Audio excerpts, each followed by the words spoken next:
Yeah,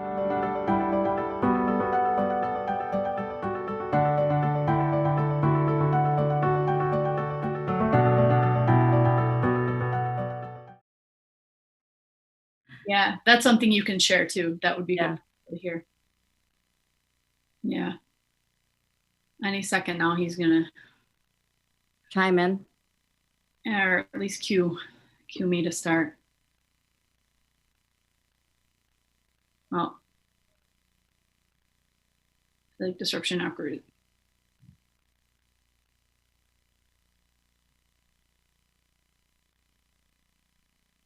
Oh, okay. Sorry. Hi, everybody. Thanks for joining me here on another episode of the Unstoppable You podcast with me, your host, Heather Beebe. Sorry about that little pause there. I wasn't really sure if I was live or not. So, again, thanks for joining me, as always, for another great story here tonight. Just a couple of announcements before we get started. I have still a few spaces available June 6th for that equine therapy, or not therapy, equine retreat. It's going to be a wilderness equine retreat up in the woods in Tabor. It is a stunning location, beautiful landscape. We're going to be up there just for a day, not even the whole day. After breakfast, we'll have a packed lunch up there and get to enjoy some time with the horses in the late afternoon. So otherwise, it'll just be like a great day out in the wild. So look for that on my page. I do have a couple of slots available as long as we're allowed to do it. I am keeping an eye on things, obviously, for everybody's safety, and will make the executive decision on that way closer to the date, just to see what's going on. We still have over a month to go between now and then. So, and also, again, if you do appreciate what the Disruption Network is doing, please consider making a donation to the Disruption Network to keep things going. It has drastically changed the way things are happening there in the studio, but of course, all the bills are still there. So if you appreciate what they've been able to do to bring you content in the Utica area, please think of them. Sales@disruptionnetwork.net is his PayPal, and you can send it directly to them. If you don't have PayPal and you're interested in donating, I do have a Venmo. I can share that with you. You just message me and I'll make sure that they get it. So again, thank you for joining me tonight. We have a really amazing story from this woman. We have Sarah Barcomb. She is joining us here local from Utica, even though we're virtual. And she'll tell you more about where she's from and her story. But this is season 2, episode 8 with Sarah Barcomb, and I am thankful to have you here with us tonight, Sarah. Thank you. Thank you for having me. Sure. And, I didn't know you. I don't know you. And so that's the really cool thing, too. I know nothing really about your story other than the basics. Somebody recommended you, and this girl, Crystal, and we all know her. I was like, any friend of Crystal's a friend of mine. So I was happy that you agreed to come on. So tell me, I guess, basically, like, who are you and what did you do before? And then we'll get into more like your story.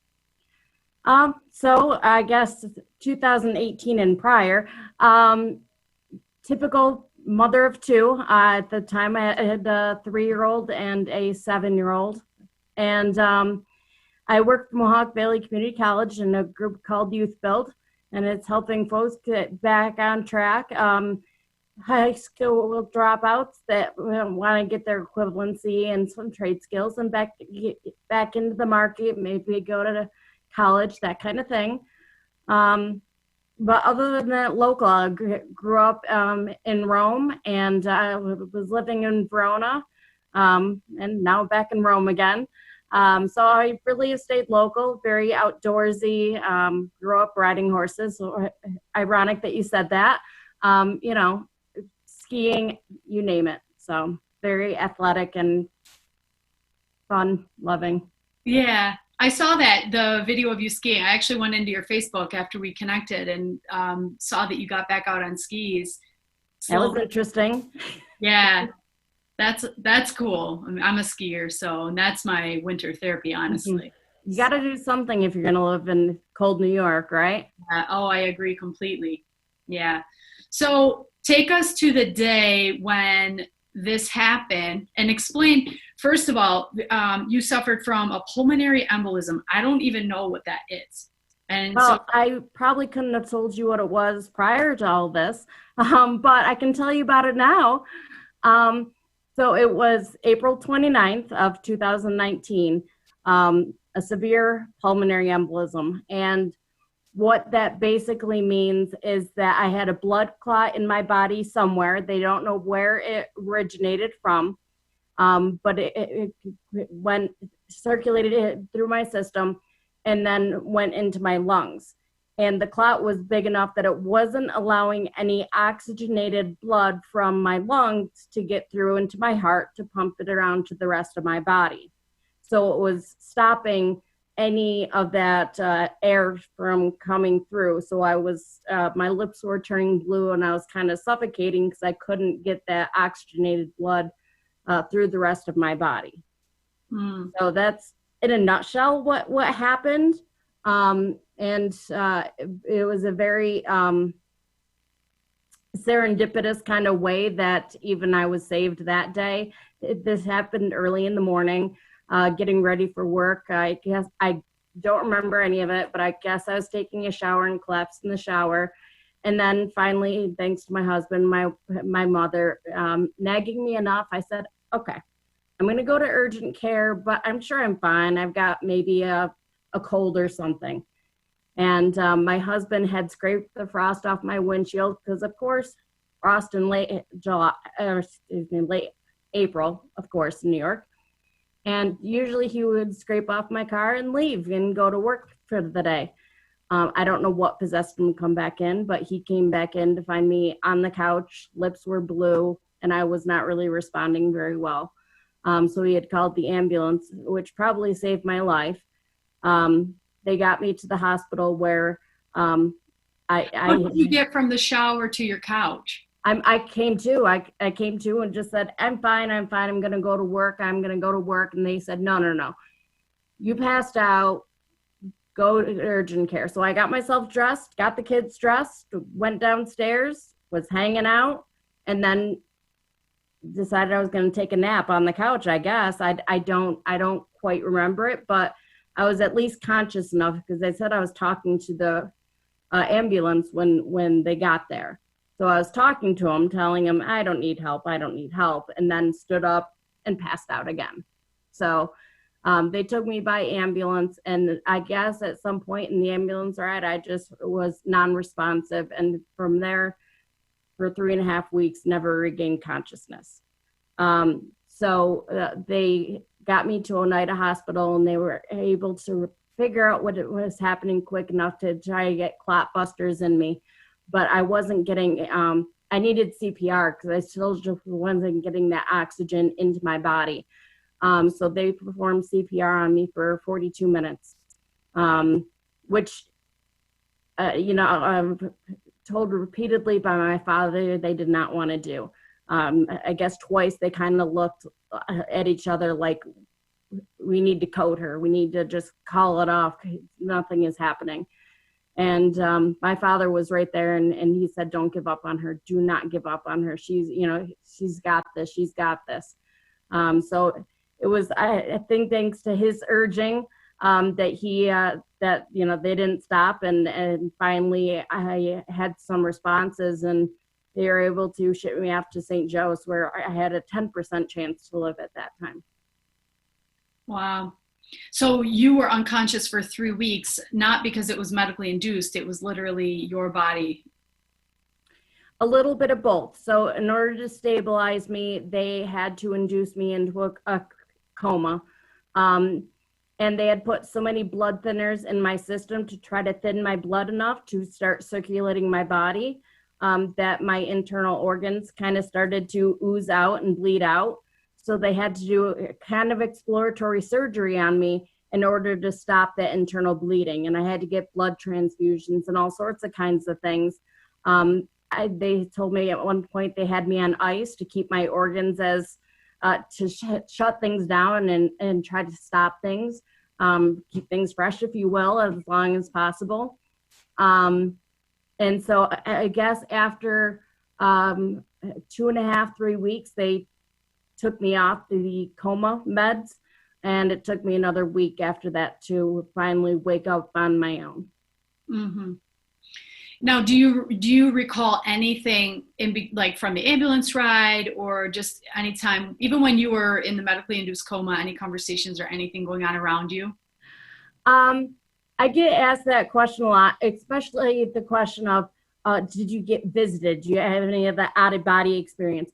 Unfortunately, no. They do tell me that things might come back to me later on, but none of that. I do remember very vividly, though, a 3.5 weird dream. I'm talking like, now, if you know me in real life, you'll know one thing. I am not coordinated, never was before any of this, definitely not now. Not coordinated. And I had a dream for 3.5 weeks that my mother came to me and she told me that I was very sick and that I couldn't come home until I learned to become a prima ballerina. So I think part of that my mother actually said, but the prima ballerina part. So I had a 3.5 week dream where I was in an institution for ballerinas, and it got really weird, and I tried to escape, and it was a very messed up dream. My mom told me later on after I woke up that at one point her and one of the nurses were discussing how I might get foot drop in the hospital. So my mother had said, well, she never was a ballerina anyway, or something like that. So they're thinking that maybe I picked up on the wording ballerina and it got sucked into my dream. Yeah, So interesting. that's all I really remember is a ballerina, more nightmare by the end of it. Yeah, and literally the same dream for the entire coma. Yeah, I mean, it kept adding on layers and layers and layers where I was trying to run away from the ballerina institution, that my mother became this mean, distorted troll that was trying to kidnap me. I mean, it got really weird. But yeah, layers of the same dream. Yeah, interesting. I guess I never realized that you still experience dreams in a coma. Yeah, I don't know what level of sleep it is, you know. Yeah, I don't know. All I know is I had a weird dream that I vividly remember. Hmm. Hmm. Interesting. So during this time, who had the kids? What was going on with the family? What were they being told? I'm still not necessarily sure what exactly they were being told. I know that they were there when everything happened. Um, my son got on the bus just as the ambulance was actually leaving the driveway. So they saw everything. And even when I finally saw them again after all that time, my daughter was asking, did the doctors get the blue thing out of your mouth? Meaning because my lips were so blue. So they at least knew that I was in the hospital and that I was sick, and that I needed to stay at the hospital. But I don't know to what degree you would tell a 3-year-old and a 7-year-old. I don't think that they were told much beyond mommy's sick and in the hospital.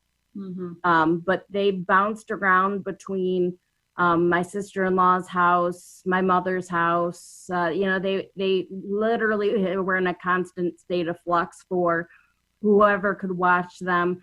Well, my parents and my husband were trying the best they could to be with me. So they're bounced around and they took it like champs. So I can't complain about that. Mm-hmm. Mm-hmm. What do they have to say about that now? My son still won't really talk about it. I think that he's slightly traumatized from it, but in a way that he'll talk to my husband, but he won't talk to me. But he'll just give me hugs, and he's quiet about it. He's at least happy that mom's back and mom's around, but other than that, it's pretty quiet, stoic little boy. My daughter, she's kind of funny. She was always a daddy's girl, wanted nothing to do with her mother. And once she got to see me again, she completely changed. She wants to not have me even leave to go to work. I mean, she now cries to have me leave. If I am sitting down, she's cuddling with me. She really does not like to have me out of her sight. Mm-hmm. Yeah. Now, what are some of the things that you've experienced physical changes with your body after this? I know you've talked a little bit about it with me, but for the sake of others understanding what this has done, share some of the physical differences you've experienced. So when I first woke up out of the coma and was really conscious of what had happened to me and fully grasped what was going on, at that time I could only move my pointer finger on my right hand, and that was it. I couldn't move any of my other fingers, my arms, my legs, nothing would move. And after a couple more weeks, I was starting to ambulate a little bit more and be able to move a little bit more. And then all of a sudden it hit me. I was in rehab, and all of a sudden everything just started shaking, and I couldn't get it to stop. It was tremors, but scary tremors. I mean, I couldn't even put my glasses on my face. I would seriously throw my phone, my glasses, anything that was near me was a danger to myself and others. I mean, I convulsively would just twitch all over the place. That's when they diagnosed me with post-hypoxic myoclonus, or Lance Adams syndrome, which after doing some research, it turns out there's not a lot of research on it because it had only been diagnosed in about 150 people worldwide. So post-hypoxic myoclonus basically means lack of oxygen to the brain. And you have to figure with going without oxygen to my body as long as it did, issues were creeping up. And that's really where the issues are. The issues are in my brain. More recently, I had a neurologist call it Swiss cheese brain, based on what he saw in the MRI, lots of holes in places. And that's never going to heal. So I have tremors everywhere, especially when I intend to do something. So if I try to pick up a hairbrush, my hand will shake that I'm trying to pick up the hairbrush with. If I try to walk, my legs shake uncontrollably. So I was wheelchair bound for the longest time, mostly because of this Lance Adams and these tremors, not because of strength or lack of strength. I'm at the point now where, thanks to a lot of different meds trying to kind of fine tune things in, I'm able to walk with a walker, very shaky, but with a walker. I'm able to stab myself less in the mouth when I brush my teeth. But there's just a lot of things that, I mean, anything you do, whether it's with your hands or your legs or anything, it all shakes. So now try to take the everyday things and shake while doing them, and that's me. Yeah. Are you doing a lot of occupational therapy or physical therapy? I was doing a lot of physical therapy. I was doing all of them in acute rehab at Upstate. Phenomenal staff, love them. But after a while, insurance says, you're good enough, and they kicked me out. So I was at home for a while, and that transition was real tough. I spent a lot of days being thrown to the floor by my mother, trying to help, and inadvertently landing on the floor. But did a lot of therapy there. I continued on with physical therapy because it was kind of the most important to me. And I had to stop that recently just because, I ended up going back to work full time, and it just conflicted with hours. So, and then of course this all popped up, and nobody's seeing anybody face to face anymore. So, Sure. So you went back to work. Yeah. The same job that you had prior? Yeah. Yes. Yeah. So how much time did you have off? Well, luckily, I guess I am a hoarder of time, and I ended up having about 5 months of accrued vacation and sick time piled up, that when this happened, I had 5 months. And then my union also had donated 60 days. So from start to finish, I think I was out 6 to 7 months. So which was nice that I still had my job there, but also frustrating to come back and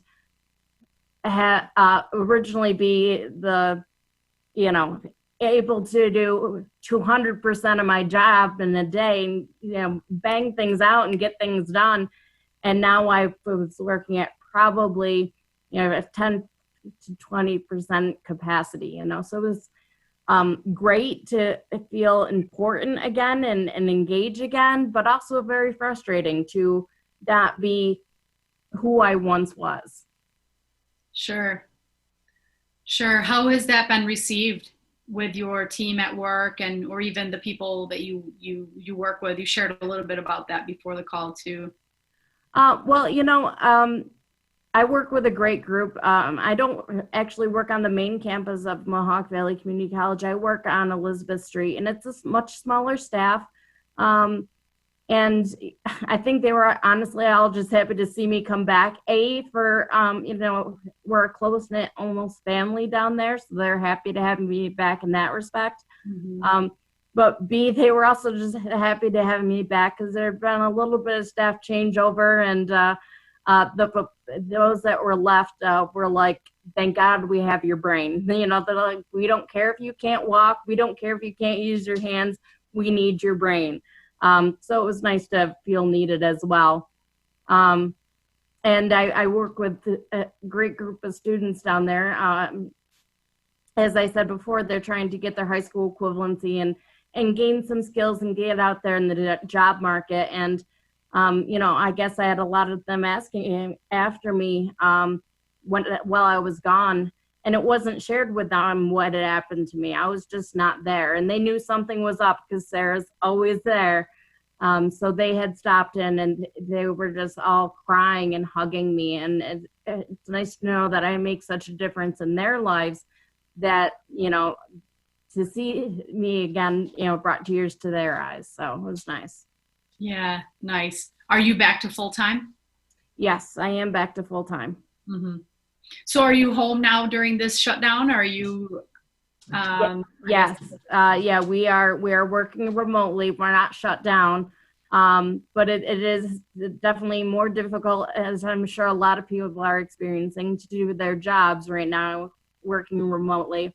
And especially when you work with a young group of students like we do, you know, it's hard to be there. They are my kids, you know, and to not see them and work with them and be in a safe space for them to come to. It's really difficult, but we're doing the best we can. It's like I said, I'm sure everybody else is. Mm-hmm. Yeah. So does your medical team have any projections on where you will be? And did they have them before that you've kind of beaten them, or, you know, what was the projections at the time of the event, you know, as you're recovering, and what are they now? Yeah. Well, when it first happened to me, I had a 5% chance survival rate. Most people don't live through what I experienced. Then, you know, as I was in coma week 1, it was, well, I got to be honest, family, she's got a 10% chance to live through the night. There were actually 1 or 2 incidences where they had called the family at the house and said, we think we're going to lose her tonight, so you might want to come and say your final goodbyes. So I guess to a degree, I've kind of beaten all their expectations. But before I got the diagnosis of this Lance Adams, everybody said, well, it'll take time, but sure, you know, give her a couple years and she'll be back to normal. But now, you know, as the neurologist is looking inside my brain and seeing this Swiss cheese, as he called it, you know, he's telling me I'll be on meds the rest of my life to help control these tremors. And one of the big frustrating things for me is that there isn't any long-term research on Lance Adams. Anytime I've looked it up, it's been files from when patients were in hospitalization, but they don't follow them after. And with only 150 cases worldwide, it's not like you can just call your local, you know, research institute and say, hey, how many cases have you had and what were the outcomes? So they don't know. Some are still hopeful and saying time will cure all, and some are saying, nah, she's probably just looking at, let's get the right medication down and go from there. Sure. Are there any support groups for people in your position, even if they're all over the world? So I've looked up Lance Adams support groups, and there are none. I'm not able to find any. I did join a tremor, a Facebook group called Essential Tremors, because they are folks that struggle with constant shaking, and usually in a section of their body, their head might shake or their hand might shake, which is absolutely frustrating. And I know, considering my entire body shakes, but I sometimes feel a camaraderie when I see some of their posts with their package of M&Ms all over the floor, and I can just, I got you. I understand how your day is going, So. Yeah. Oh, that just made me sad. No, yeah, beautiful. It's a chocolate right there. Yeah, chocolate abuse. Yeah. Yeah. But you seem really good in spirit, and that brings me to wonder, how do you handle this emotionally and mentally, and as a mother, as the head of household, like you said, you had it all together, you were the glue. How have you feel, how do you feel this has brought you through, this transition, like your mental state, I guess? Well, kind of always keeping my outlook positive, the light at the end of the tunnel, that kind of thing. It was always first and foremost important for me to not scare my children, give them the best outlook that I could. They actually didn't see me for, I think, the first 6 weeks, because I had all sorts of ports and wires and things like that coming out of my body. So I would FaceTime with them with the blanket pulled all the way up, because I had them coming literally ports out of my shoulders. They were everywhere. So I first FaceTimed them with the blanket up to here, just so they could see my face and that kind of thing. And they came to visit me for the first time after I got my last port removed. And I refused to be laying in a bed. I said, if they're going to see me, I'm going to be sitting in a wheelchair in as normal of a position as I can be.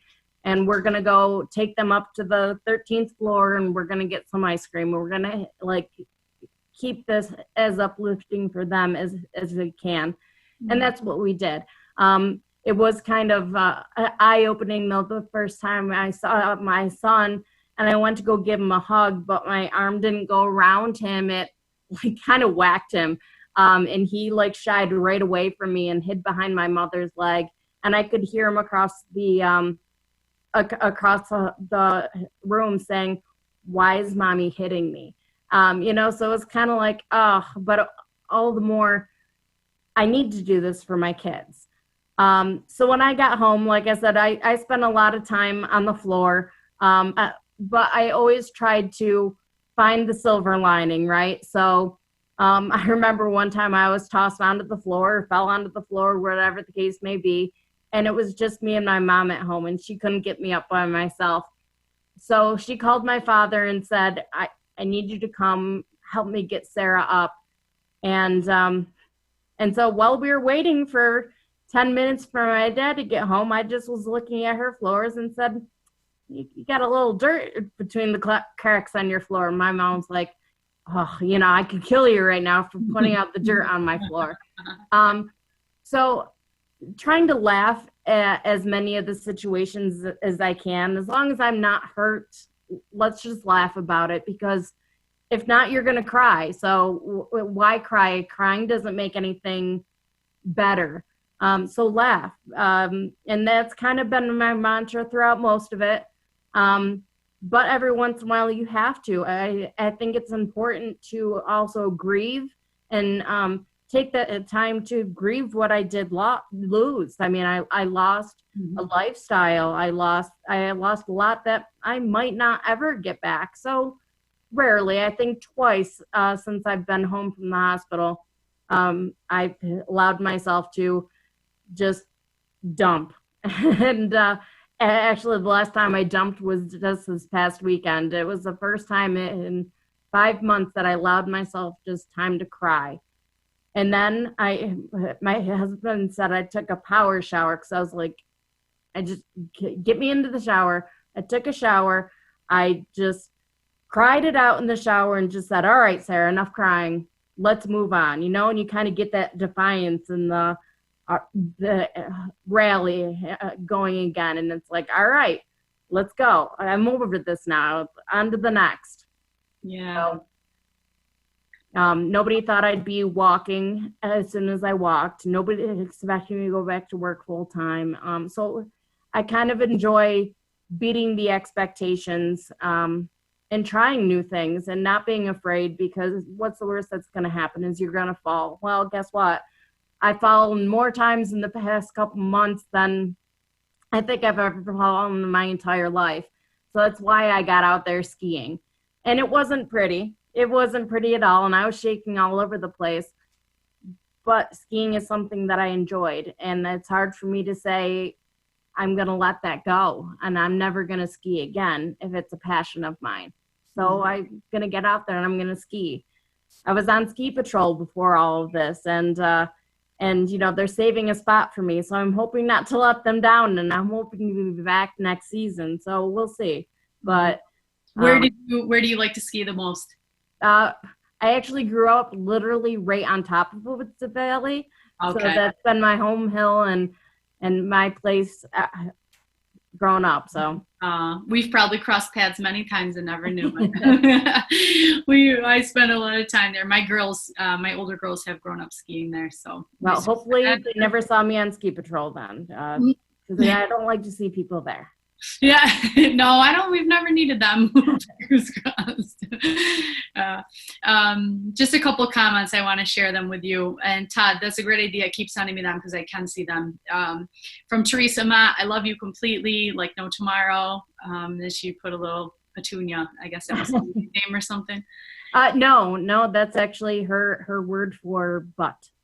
Oh, and then apparently she's calling me a butt. Thank you. Well, it comes with a red heart. So. Okay, all right.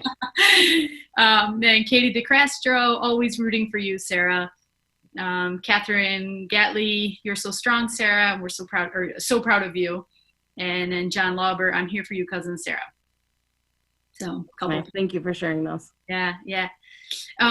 What would you say is the biggest thing that you miss?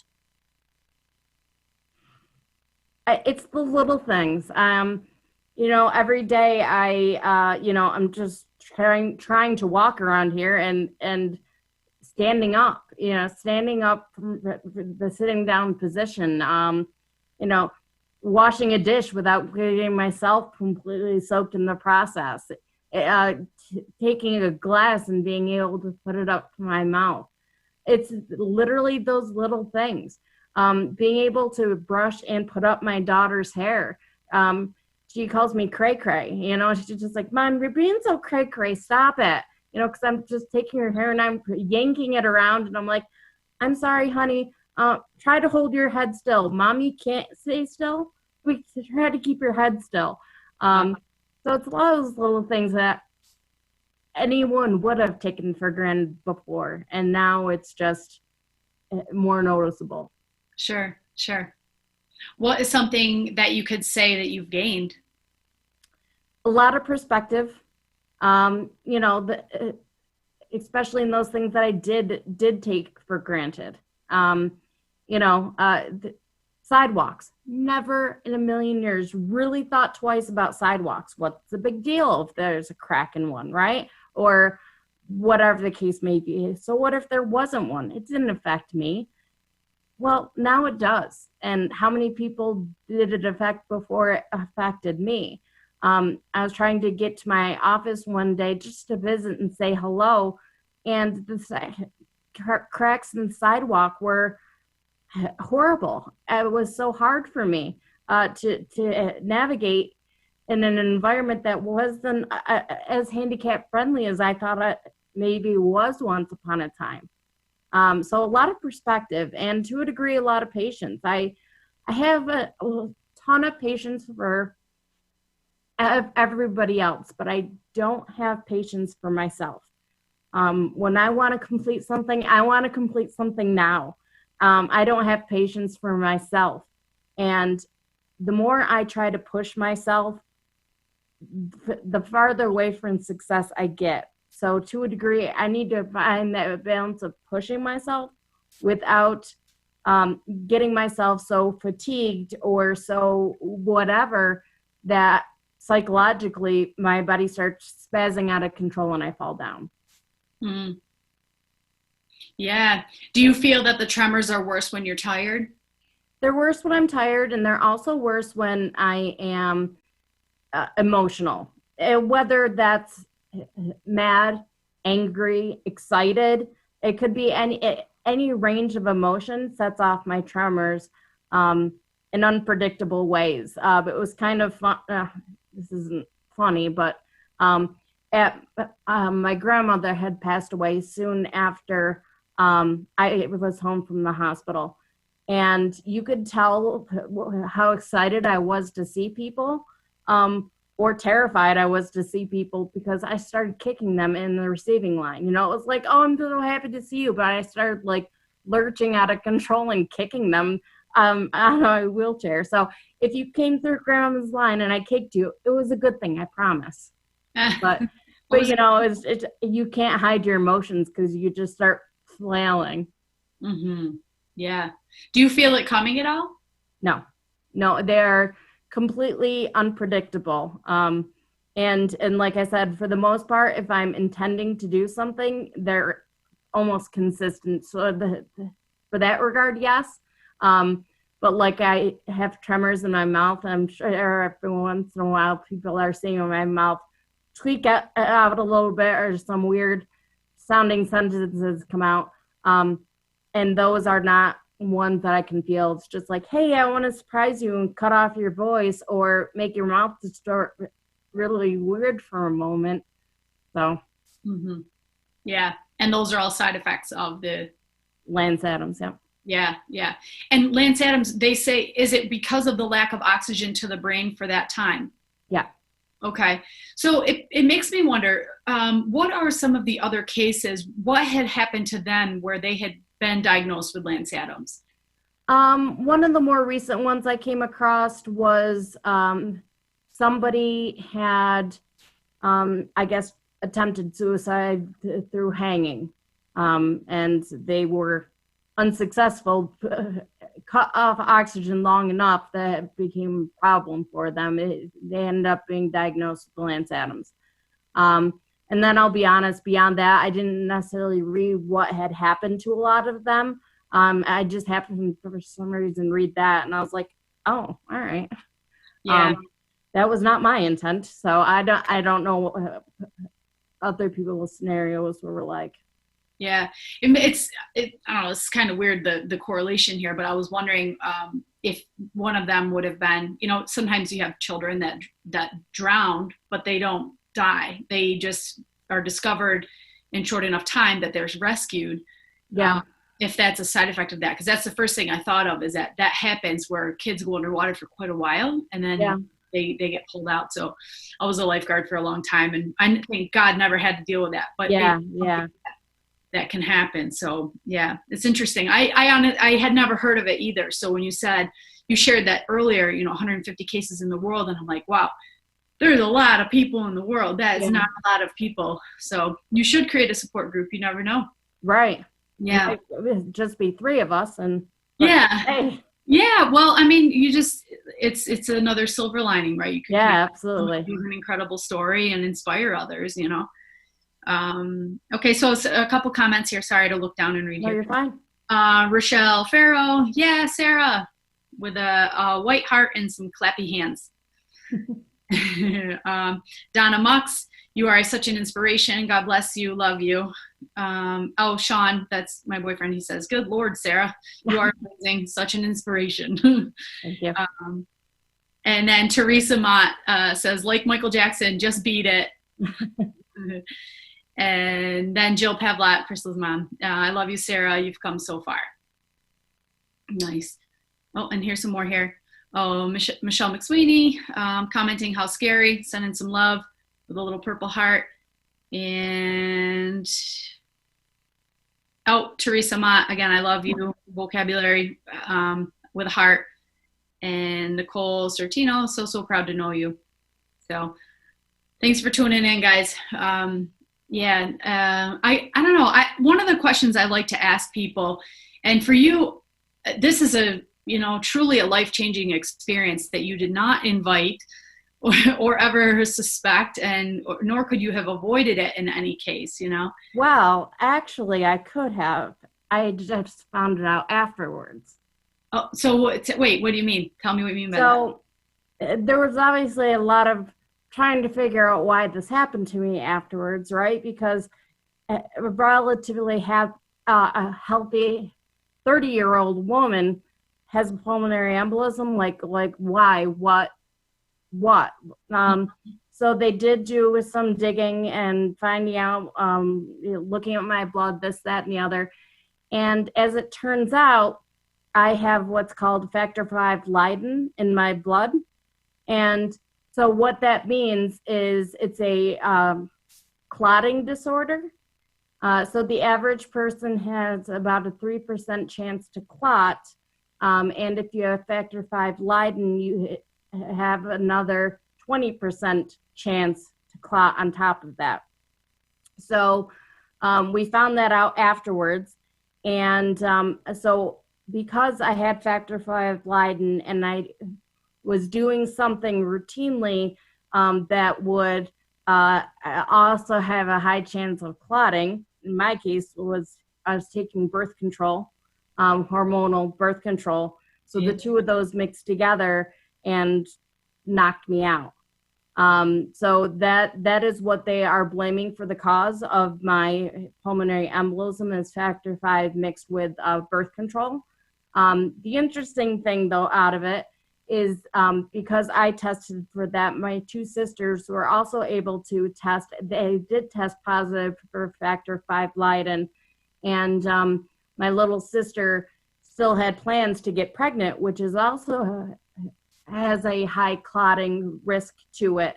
And she was able to successfully get pregnant and has to do shots in her stomach on a daily basis in order to keep that blood thinner level so that she doesn't inadvertently hurt herself or bring herself or her child any danger. So I hope that, I like to think this happened because I saved my future little niece's life. Absolutely. Wow. So, I mean, you've brought up a great point, how easily, birth control is handed out. Mm-hmm. I mean, you can literally go and just I want to get on birth control, and they'll give you any kind. Yep. And without really knowing if it works for you. And, okay, sure. I know when I was on it, my skin would get blotchy, weird. I can't take hormones at all. Honestly, mm-hmm. I don't like to. My mother passed away from hormonal based breast cancer. So I don't like to take hormones, but there was a time it was I didn't really know much better. Right. But I didn't want to get pregnant, right? So that's the only thing I did know. But my skin would react very differently to it. Now, when I was out in the sun, I became blotchy, really red blotchiness. Mm-hmm. So I just couldn't do it. And, but it was amazing because no one really followed up. It was up to me to understand what was happening to me to ask for another one. Mm-hmm. So I always thought that was really strange. So I was always the non-hormonal base, that was always in my mind. That was crucial. Well, and it made me think that, I mean, how much is it to test, especially if you know what you're testing for, a hormonal based gene? If you're an OB or somebody prescribing birth control, why not take the extra step just to send people to get tested for this gene? Because, you might save them from going through what I went through. Yeah. And not just what you went through, but also the side, the ripple effects of having a situation occur in your life while you have children, while you have a family, a job, and people that depend on you. Yeah. It's almost that they should implement some sort of screening or just even a question, like, do you know if you have this type of blood or whatever. So, and yeah, that's amazing. And something maybe they can consider, amazing. So yeah, I guess with the knowledge you had, you didn't really sign up for this, but it's something to look back on. Wow, it didn't go down without a benefit to somebody else. Yeah. I always look for the silver lining in things, and like I had said, my grandmother passed away soon after I came out of the hospital, and she was a woman who was very close to me and my sisters, heavily, sometimes overly involved in our lives, and it gave me the opportunity, because I had lived with my parents when I first came home, because I couldn't really participate as a head of the household in my own house, I just wasn't ready. But it gave me a lot of time because they were neighbors. So I spent every day with her, and I kind of, in retrospect, I'm kind of thankful I got to spend that time with her. And then, like I said, my sister ended up getting pregnant, and she did a tarot card reading, actually, that had said that she and her unborn child were in danger that they didn't know about, but now they do, and she'll be okay. So I like to think that was me, that I made that dangerous life situation, brought it to life, if you believe in tarot cards, right? So I like to think that it all happened for a reason. And if it happened so that I could slow down, so I could be more appreciative of what I have in life, not stress so much about the things I can't control, and be able to enjoy life a little bit more, even if it's because I took it for granted before, then I'm happy it happened. I'm happy I saved another generation. Maybe I saved my daughter or my son, Mm-hmm. Yeah.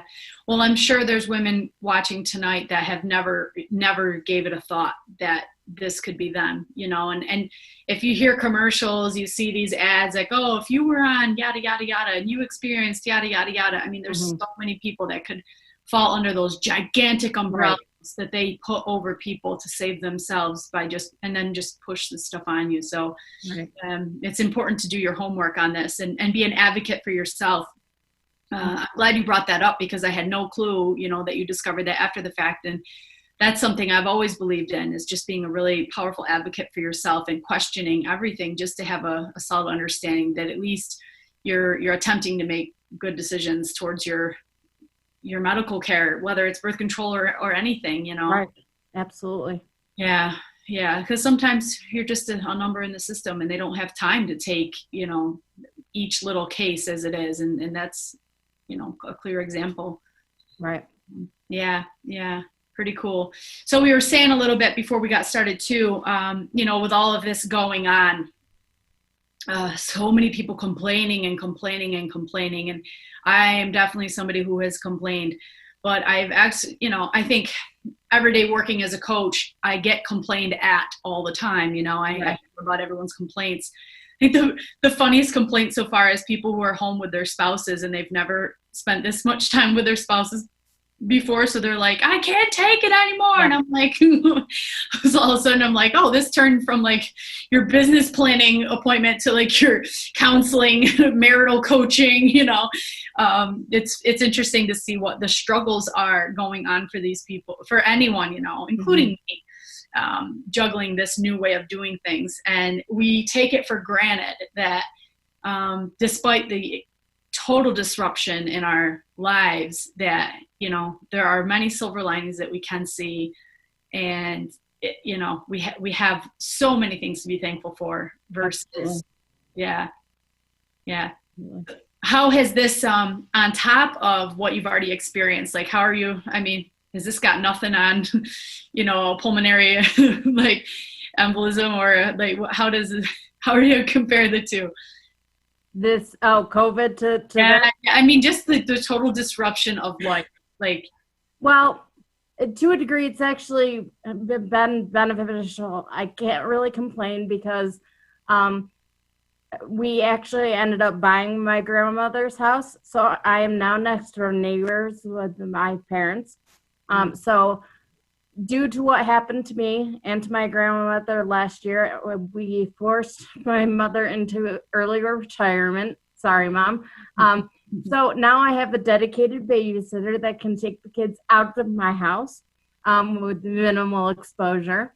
And my husband is unfortunately considered essential. So he's out of the house. So I have a lot of time here in the house to myself during the day. And because I can't rely on somebody else, I've actually been able to maneuver around the house a little bit better. So it helps me because nobody else is helping you, right? So I'm walking better, actually. So that's actually been helpful for me. And then this was supposed to happen tonight, and guess what? I got to wear my pajamas to the interview, right? At least from the waist down. Nobody knows. So it was very beneficial. I don't have to go anywhere, and I don't have long drive home to go to bed. You know, I can just crawl right into the room next door. So it's been a disruption, and I would love to be at work and with my coworkers, with my kids there. But at the same time, again, I like to look at life as the glass half full. I was always an optimist before, but definitely now, and I'm definitely encouraging that on my coworkers. Sometimes they get emails after hours, and I say no. I know you're working at home, but you don't need to be on your computer. You need to. 4:30 comes, you close that laptop, and you are off with your family, enjoying your family time. You know, it's separate. You have to separate the two because you can't work all the time. You need to find that good balance, that healthy balance, and enjoy life. You might be stuck in due to COVID, but there's still family bonding, and there's still backyards, and there's still things to do. Yeah.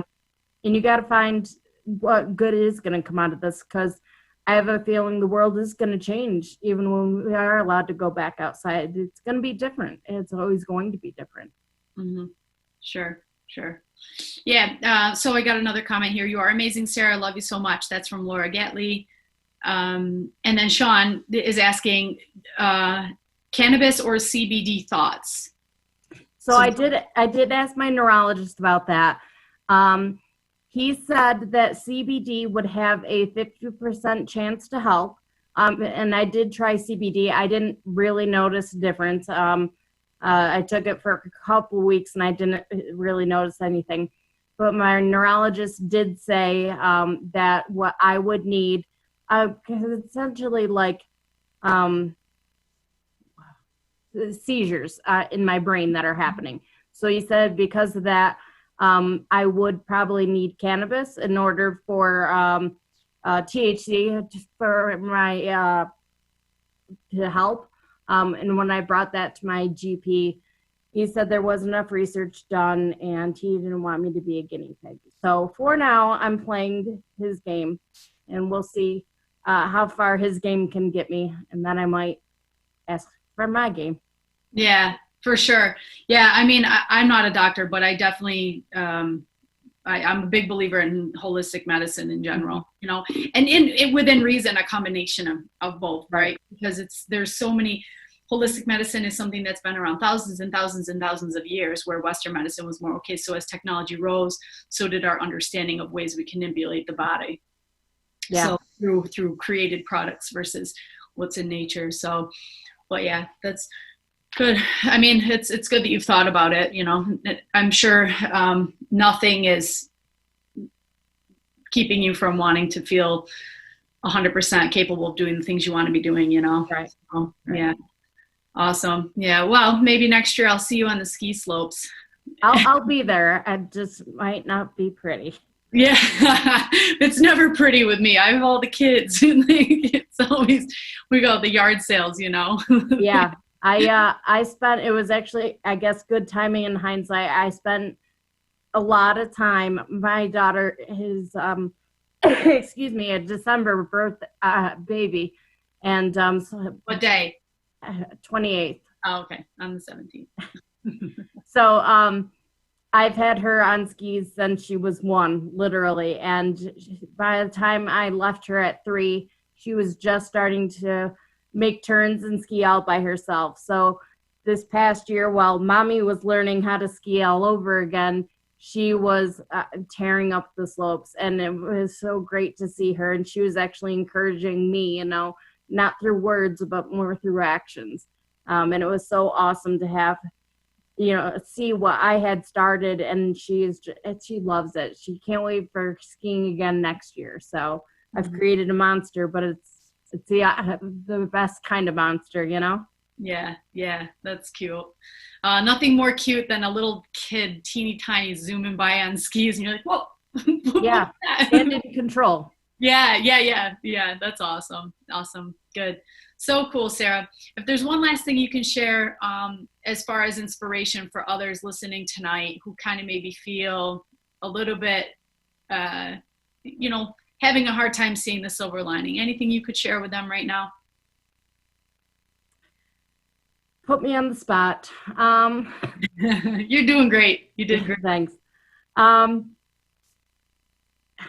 I kind of feel like, especially in my case, and from what I found in a lot of other people's cases, is that it's moments in life that define you. And they could be small moments, they could be big moments. I really hope nobody else out there listening has to go through a moment like I did.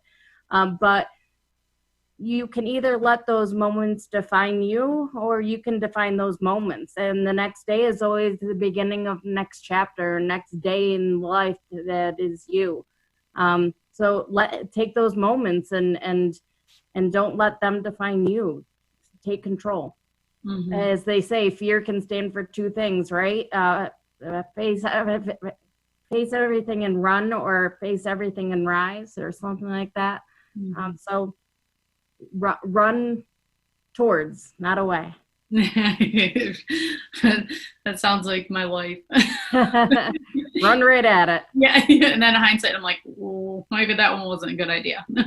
But that was fun. Yeah, you would have missed out on a lot of fun, or you would have missed the ultimate life lesson, right? Yeah. You have a super positive outlook, Sarah, and I really appreciate what you have to say about your situation, but how also I hope having you on here tonight really shared inspiration to others that feel a little bit stuck in the gloom right now. You know, I think it's very easy to choose to be a victim of anything happening right to us that we didn't really want to have happen. It wasn't part of the plan that you have, but in the reality, this is your reality. Yeah. And you are a great example of somebody who accepted where they were at and worked hard and chose to continue moving forward despite the circumstances. Yeah. Rather than deny yourself that, you know, this happened to me, I am where I am, but that's not reality, and kind of just sit victim and deny themselves of the care or therapy or whatever they needed to kind of move forward, you know? Yeah. And I did see that going through therapy, that there were people that I would just say, oh, what happened to so-and-so? And they'll just like, they're not coming again. And I'm like, what do you mean? They weren't ready to need help. And they're just like, well, some people will just, they just don't want it. And I can't understand that, but I'm not them. I'm me. Yeah. We have another viewer, Nora Smith. This is Sean's mom. Keep up the good fight. You are amazing. Thank you. So, yeah. So awesome, Sarah. I really appreciate you coming on tonight. This is what I want to bring people, is stories like yours. And it's truly inspiring and eye-opening. And you said one other thing before we were live here, that you wish that it didn't take a situation like this to see things the way you see it now. Mm-hmm. And I think a lot of people are that way. You know, you just don't really have too much hard to deal with, and then all of a sudden it's like you get smacked with something, you're like, wow, that makes sense, you know. So I really appreciate you sharing your story, and I'm sure that there are many people that are inspired by it. So I hope so. Thank you. yeah. Well, thank you everybody for tuning in tonight for another episode of Unstoppable You. The two weeks from tonight, our next episode, we were going to be doing the Daniel Barton Mudfest. That has been postponed to Halloween of this year, so mark your calendars. I'm not exactly sure how the interview is going to go down 2 weeks from now, so I will be announcing that soon. But thanks again for tuning in for another night of Unstoppable People, Unstoppable Stories, Unstoppable You right here on the D. Thanks so much.